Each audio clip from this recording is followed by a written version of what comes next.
So up, you guys, we're back again with the Cherokee, and we just fixed the alternator yesterday or last night, and now the TPS is giving us an issue.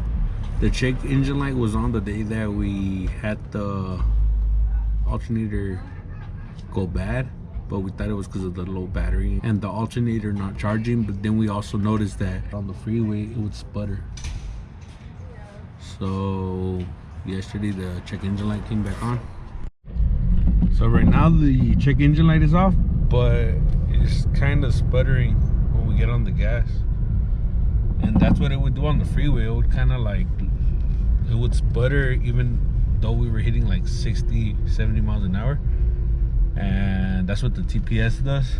It gave us the code 12, 24, and 55. We know that 12 is it comes up when the battery is disconnected. 24 is the TPS sensor, and 55 is just the ending code. So 12 and 55 don't really mean anything.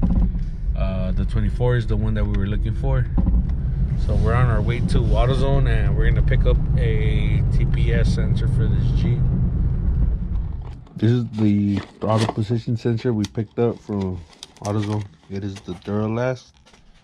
That's the part number TPS 318. And this is all it is. So it has some torque screws holding it in. So we're gonna use this to remove it. So we're gonna get to the unplugging the sensor. And the two torques are here on the sides.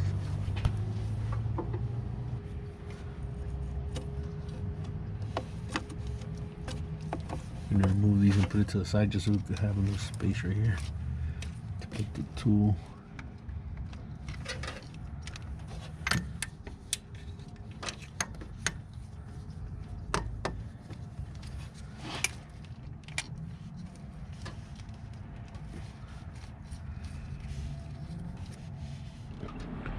This is the old one, and this is the new one. You can see the only difference is right here. Well, actually no, sorry, the only difference is right here where the plug goes.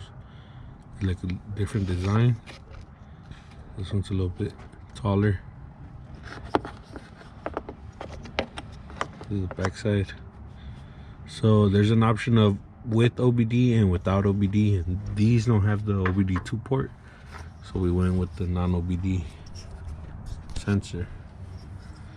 So back here there's a right and wrong way to put it. So you have to insert it like this and then rotate it back.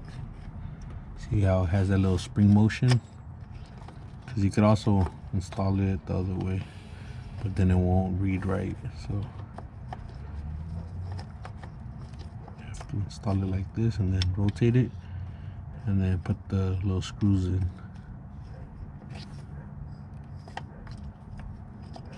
And these don't have any adjustment like the Renix engines. Those you could adjust.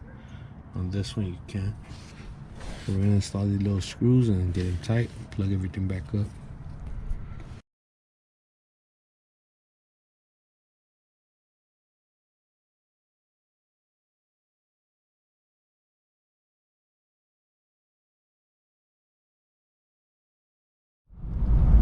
So far there's no more sputtering.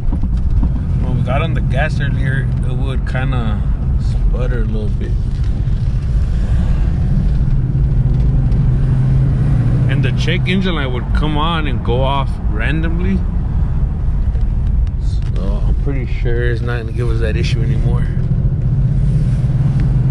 It was a super quick video. We just wanted to show you another issue that came up along with the alternator. If anything else comes up, we'll show you guys. Make sure to check us out on Instagram at @youngk_OXC films.